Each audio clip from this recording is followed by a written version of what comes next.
دل کا اجالا نام محمد صلی اللہ علیہ وسلم، صلی اللہ علیہ وسلم۔ روزے قیامت میزان پل پر، روزے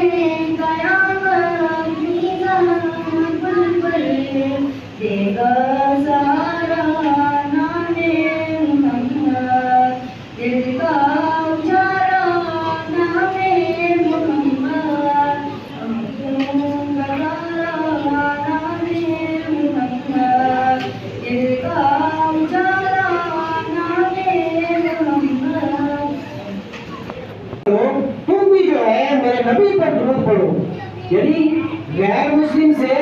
اور جو بے ایمان ہیں، جو ایماندار نہیں ہیں، ان سے نہیں فرمایا ہے، بلکہ فرمایا کن سے ہے؟ یا ایھا الذین آمنو، اے ایمان والو، صلو علیہ وسلم تسلیما، کہ تم بھی جو ہے میرے نبی پر خوب درود و سلام بھیجو، سبحان اللہ۔ اور درود و سلام کی برکت کیا ہے؟ سرکار دو عالم صلی اللہ علیہ وسلم ارشاد فرماتے ہیں کہ کل بروز قیامت جو ہے مجھ سے جو ہے سب سے زیادہ قریب وہ شخص ہوگا جو ہے سب سے زیادہ مجھ پر درود پڑھنے والا ہوگا، سبحان اللہ۔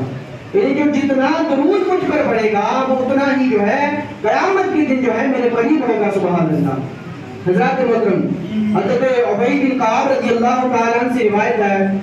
وہ فرماتے ہیں کہ میں نے سرکار دو عالم صلی اللہ علیہ وسلم کی بارگاہ میں عرض کی کہ یا رسول اللہ صلی اللہ علیہ وسلم، میں جو ہے آپ پر جو ہے کتنا وقت جو ہے وہ درود پاک پڑھنے پر جو ہے مقرر کر دوں، یعنی کتنا وقت جو ہے ایک دن میں کتنا ٹائم جو ہے میں آپ پر درود پاک پڑھوں۔ تو سرکار دو عالم صلی اللہ علیہ وسلم ارشاد فرماتے ہیں کہ جتنا تم چاہو، یعنی تم جتنا چاہو اتنے وقت میں مجھ پر درود پڑھے۔ تو حضرت ابی بن کعب رضی اللہ تعالیٰ عنہ نے حضور کی بارگاہ میں عرض کی یا رسول اللہ صلی اللہ علیہ وسلم، دن کا چوتھائی حصہ جو ہے میں آپ پر درود پاک پڑھوں گا۔ تو حضور علیہ السلام نے ارشاد فرمایا کہ اگر تم اس میں زیادہ کر لو تو تمہارے لیے بہتر ہے۔ حضور نے یہ نہیں فرمایا کہ میرے لیے بہتر ہے، یہ چوتھائی پڑھ رہے ہو اگر زیادہ کر دو گے تو میرے لیے بہتر ہوگا، نہیں، بلکہ حضور نے یہ فرمایا کہ اگر تم اس میں زیادہ کر دو گے تو یہ تمہارے لیے بہتر ہے، یعنی جو برکتی ہے، جو برکتیں ملیں گی، جو رفعتیں ملیں گی، جو اس کا ثواب ملے گا وہ تمہیں ملے گا، یعنی تم اگر زیادہ کر لو تو تمہارے لیے بہتر ہے۔ تو حضرت ابی بن کعب رضی اللہ تعالیٰ عنہ حضور کی بارگاہ میں عرض کرتے ہیں یا رسول اللہ، تو پھر میں جو ہے آدھا دن جو ہے وہ درود پاک پڑھنے میں صرف کر دوں۔ تو سرکار نے بھی یہی ارشاد فرمایا کہ اے ابی بن کعب، اگر تم اس میں بھی زیادہ کر لو تو تمہارے لیے بہتر ہے، سبحان اللہ۔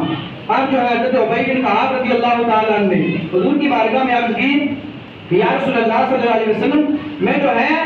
فرائض ادا کرنے کے بعد جو ہے پورا وقت جو ہے میں اپنا وہ درود پاک میں صرف کر دوں گا، سبحان اللہ۔ حضور علیہ السلام نے ارشاد فرمایا کہ اے ابی بن کعب، اب تو تمہارے لیے یہ کافی ہے، یعنی اگر تم اتنا درود پڑھو گے مجھ پر تو تمہارے لیے یہ دنیا میں بھی کافی ہے اور تمہارے لیے یہ آخرت میں بھی کافی ہے، سبحان اللہ۔